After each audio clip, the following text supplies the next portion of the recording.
Aaron, you said you feel like the joint practices are more beneficial to you. What do you like about them? What are you looking forward to about this one? I said that? I think you did.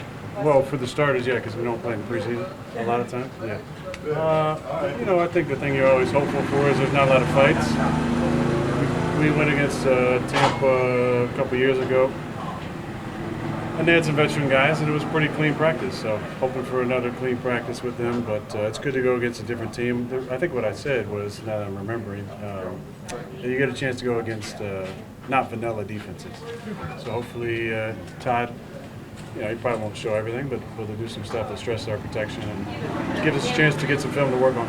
Aaron, what are some of the things you took out of the first preseason game? Well, I mean, I'm just a silent observer, I think, for the most part, just watching the operation. And I can't stay silent the entire time on the headset because I got to be the voice of reason sometimes, although I feel like the headset was pretty clean. There's not a lot of freaking out on there, not a lot of people talking when they shouldn't be talking. So I thought the operation was good. I thought Mason and Sky played fantastic. I thought played great, made good decisions, were good with football, opportunistic. And like I said, it's different in preseason. It's football-like. It's not always real football. But they brought some pressures against us late in the game, and Sky did a nice job of hanging in there and hitting key for a great contested catch touchdown. So there were a lot of great things on the film. The way we started the game, thought Mason was super efficient. Giving Darnell a big body ball there in the red zone was great. And I think there's always things to work on, the details, especially with the second units. We're a little bit off. But I thought overall, you scored 30, you don't turn the ball over. You really only have one sack because Mason's taking the other one there on that one. Combination with KJ not getting out. I thought it was a pretty clean game. Aaron, it seems like the fluidity continues to improve with the first team offense out here. What's leading to that? Well, I think I'm playing a little bit better. I feel comfortable in the offense, and DK and I have been getting on the same page a little more frequently, which helps. But we've had some injuries. Obviously, Calvin's been out for a while, so we'd love to get him back. But it gives opportunities for other guys. I think Scotty's done a really nice job, made a lot of plays for us. I think Roman's starting to, feel confident in what he's doing. I love the tight ends. I think you're getting a lot of production out of those guys. Again, with Johnny out, one guy I'd love to single out is Connor. I mean, Connor does the right thing every time. He's a really smart football player, and the smartest players are the best players. So he's the kind of guy you feel real confident that you can put him in there at any time and know he's going to be on the same page. You said that you were sometimes the voice of reason on the headset. What does that sound like? What's an instance when you would get on there? Well, sometimes people freak out on there and start yelling and screaming. Or other times people are talking that shouldn't be talking. But I'm more of the comic relief on there, I would say, at least week one, with some timely or ill-timely jokes, untimely, I guess. But I've heard some freakouts in the past. How much did you get out of these weeks in Latrobe, whether it's the, reps themselves or learning guys or even learning the fan base and that kind of thing from this whole experience? Mike talks about it being things that you can't measure. The connections that happened here. Yesterday we had a home run derby here. And I was out in the hot sun just shagging shortstop for the most part. Ragging on Christian Kuntz for making a bunch of errors at the hot corner. But it's just those moments that you love. And as much as I look forward to my bed and not have to worry about bed bugs at times, I'll miss this experience just because it's really special to be able to make this walk down the hill every day and see the fans in the crowd, even when it's a hot day like today, is pretty special. And have the times in the calf with the guys and find different guys to get to know, have lunch with, and then the night times over the dorms where you're talking football, talking life, playing cards, whatever it is, playing video games. I forgot how to play video games, but I had to remember just to connect with those guys.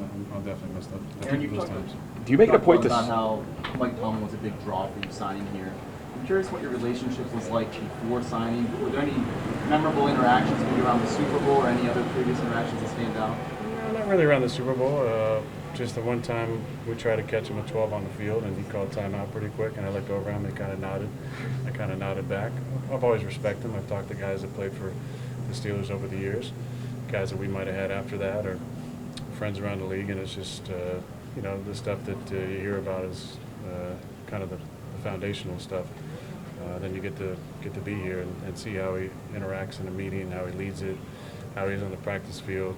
Just his overall demeanor and confidence and swag is pretty special. Aaron, after the game in Jacksonville, I saw you walking off with TJ and Cam.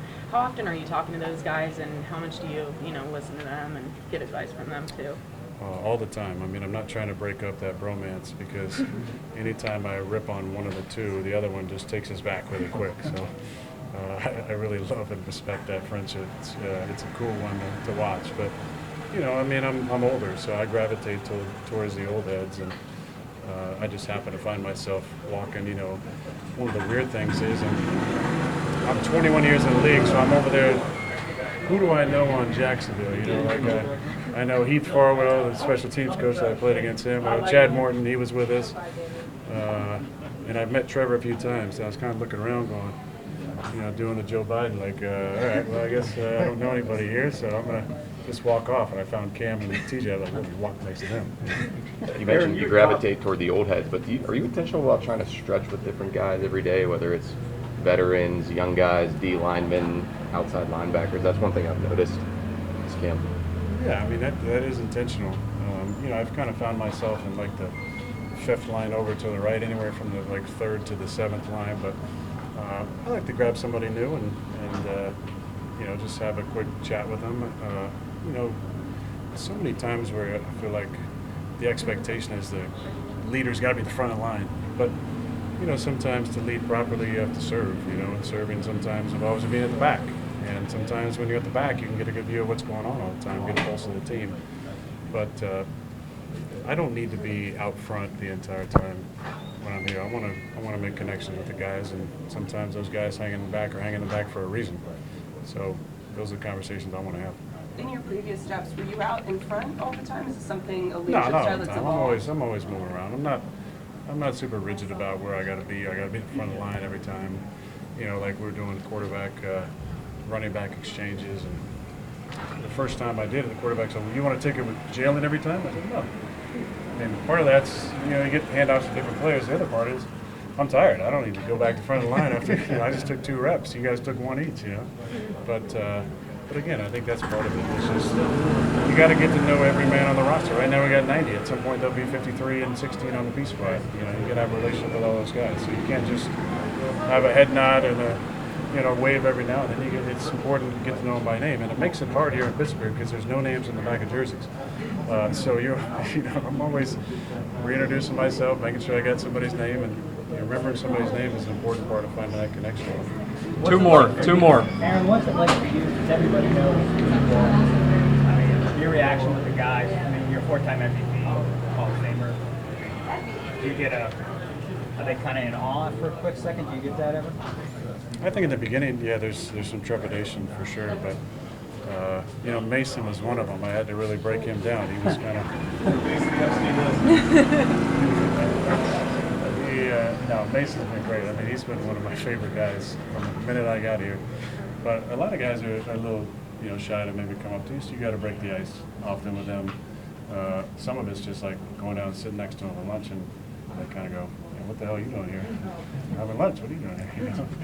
But I think that's part of it. You got to find ways to break the ice with those guys. Last one. You had talked, I think it was a mini camp, about the helmet. You didn't like what you had. Yeah, I still don't like it. Did you find? Yeah, No, I don't like it. No, I'm trying to change. We're in the process still. Looks like a damn spaceship out there. I got to change it. The face mask doesn't fit the helmet because it's an old face mask, obviously, just like I'm old. But we're trying to find the right helmet right now.